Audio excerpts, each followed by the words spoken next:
students, how are you all? I hope you all are doing well and healthy at your home.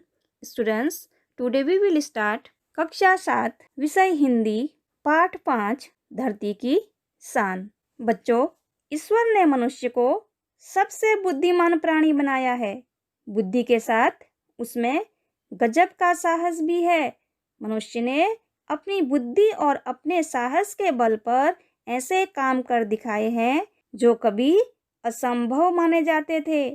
जल, थल और आकाश में अपनी सत्ता स्थापित करने में वह सफल हुआ है। प्रस्तुत कविता में कवि ने मनुष्य में छिपी हुई अद्भुत शक्तियों के बारे में बताया है। Now let's start reading. धरती की शान, और जिसके लेखक हैं पंडित भरत व्यास जी। पंडित भरत व्यास जी हमारे जाने माने गीतकार थे। आपका जन्म 18 दिसंबर 1918 में राजस्थान के चूरू गांव में हुआ था। आपने कई गीतों की रचना की है। यह गीत सन 1958 में आई हिंदी फिल्म गांव गौरी से लिया गया है। इस गीत में कवि ने मनुष्य को सबसे बुद्धिमान बताया है। मनुष्य ने अपनी बुद्धि और कठोर परिश्रम के आधार पर जल, स्थल और आकाश में कई उपलब्धियां अर्जित की हैं। मनुष्य प्रकृति को बहुत सीमा तक अपने अनुकूल ढालने में सफल हुआ है। मनुष्य के लिए कोई भी कार्य असंभव नहीं है। मनुष्य जो चाहे वह कर सकता है। यही भाव काव्य में अंतर्निहित है और यही बात मनुष्य की महानता का प्रमाण है। आगे पंक्तियां हैं। धरती की शान तू, भारत की संतान, तेरी मुट्ठियों में बंद तूफान है रे, मनुष्य तू बड़ा महान है। धरती की शान कविता में कवि ने मनुष्य को धरती का सर्वशक्तिमान प्राणी बताया है। हे भारत के पुत्र, तू इस धरती का गौरव है। हे मनुष्य, तू इस धरती की शान, भारत की संतान है। तेरी मुट्ठियों में बंद तूफान है रे, मनुष्य तू बड़ा महान है। हे मनुष्य, तू इतना महान है कि तेरी मुट्ठी में तूफान बंद पड़ा है। तुझ में तूफान को भी अपने वश में करने की ताकत है। हे मनुष्य, तू बहुत महान है। तू जो चाहे पर्वत पहाड़ों को फोड़ दे, तू जो चाहे नदियों के मुख को भी मोड़ दे। नदियों के मुख का अर्थ होता है प्रवाह और मोड़ का अर्थ होता है दिशा बदलना। तू जो चाहे माटी से अमृत निचोड़ दे, तू जो चाहे धरती को अंबर से जोड़ दे। धरती का अर्थ होता है पृथ्वी, अंबर का अर्थ होता है आकाश। अमर तेरे प्राण, अमर का अर्थ होता है न मरने वाला। अमर तेरे प्राण, मिला तुझको वरदान, तेरी आत्मा में स्वयं भगवान है रे। कवि इन पंक्तियों के माध्यम से यह बता रहा है कि भारत में पैदा हुआ हर मनुष्य इतना महान है कि वह चाहे तो पर्वत को फोड़ सकता है।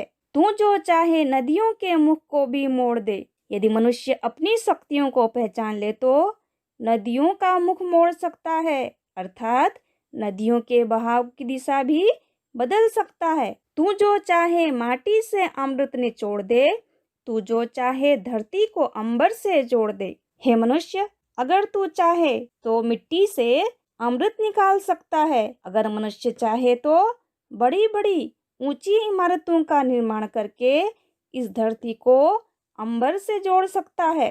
अमर तेरे प्राण, मिला तुझको वरदान, तेरी आत्मा में स्वयं भगवान है रे।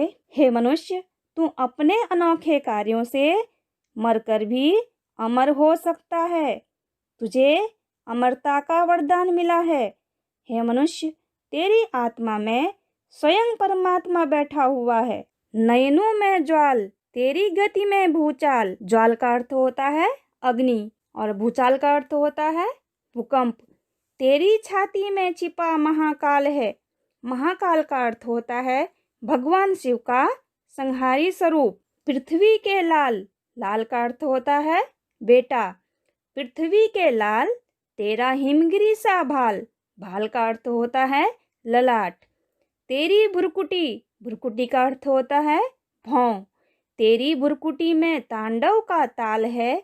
निज को तू जान, निज का अर्थ होता है खुद को। जरा शक्ति पहचान। तेरी वाणी में युग का आह्वान है रे। आह्वान का अर्थ होता है ललकार, पुकार। इन पंक्तियों में कवि कहते हैं, नैनों में ज्वाल, कि हे मनुष्य तेरी आंखों में ज्वाला है। हे मनुष्य, यदि तू क्रोधित हो जाए तो तेरे नेत्र आग बरसा सकते हैं। तेरी गति में भूचाल, और हे मनुष्य तेरी चाल इतनी तीव्र है कि उस गति में भूचाल छिपा हुआ है। अर्थात तेरी चाल में वह शक्ति है जो भूकंप में होती है। तेरी छाती में छिपा महाकाल है। पृथ्वी के लाल तेरा हिमगिरी सा भाल। हे मनुष्य, तेरी छाती में महाकाल रूपी शिव बैठा हुआ है। हे पृथ्वी के पुत्र, तेरे पास हिमालय जैसा ऊंचे दर्जे का दिमाग है। तू अगर क्रोध में अपनी भौं तिरछी कर दे तो उसका वही असर होगा जो शिव के तांडव की ताल में होता है। निज को तू जान, जरा शक्ति पहचान। तेरी वाणी में युग का आह्वान है रे। हे मनुष्य, अपनी शक्ति से तू अपने आप को पहचान। अपनी शक्ति को पहचान कर तुम्हारी आवाज में युगों को आह्वान करने की वो तमाम शक्तियां हैं। तेरी वाणी में युग की ललकार है। तेरी आवाज सारे युग की आवाज है। धरती सा धीर, धीर का अर्थ होता है धीरज वाला, धैर्यवान। तू है अग्नि सा वीर, तू जो चाहे तो काल को भी थाम ले। काल का अर्थ होता है समय। पापों का प्रलय रुके, पशुता का शीश झुके। शीश का अर्थ होता है मस्तक। तू जो अगर हिम्मत से काम ले, गुरु सा मतिमान, मतिमान का अर्थ होता है बुद्धिमान। पवन सा तू गतिमान, गतिमान का अर्थ होता है गतिशील। तेरी नभ से भी ऊंची उड़ान है रे। नभ का अर्थ होता है आकाश। इन पंक्तियों में कवि यह कह रहे हैं, हे मनुष्य, तुझ में धरती जैसा धीरज है। धरती सा धीर, तू है अग्नि सा वीर। हे मनुष्य, तुझ में धरती जैसा धीरज है। तू धरती की तरह धैर्यशील है। और तुझ में अग्नि जैसी शक्तियां भी हैं। तू आग की तरह तेजस्वी वीर भी है। तू जो चाहे तो काल को भी थाम ले। हे वीर, अगर तू चाहे तो समय को भी रोक सकता है। पापों का प्रलय रुके, पशुता का शीश झुके। हे मनुष्य, अगर तू चाहे तो धरती पर पापों की विनाश लीला को रोक सकता है और आदमी को हैवान बनने से रोक सकता है। अगर तू हिम्मत से काम ले और अपनी शक्तियों को पहचान ले। गुरु सा मतिमान, पवन सा तू गतिमान। तेरी नभ से भी ऊंची उड़ान है रे। हे मनुष्य, तुझ में महान देव गुरु जैसी बुद्धिमता है। और तू पवन की तरह गतिशील है। और तू अपनी शक्तियों के बल पर वो आकाश से भी ऊंचे पहुंचने की शक्ति रखता है। अर्थात तेरी आकाश से भी ऊंची उड़ान है।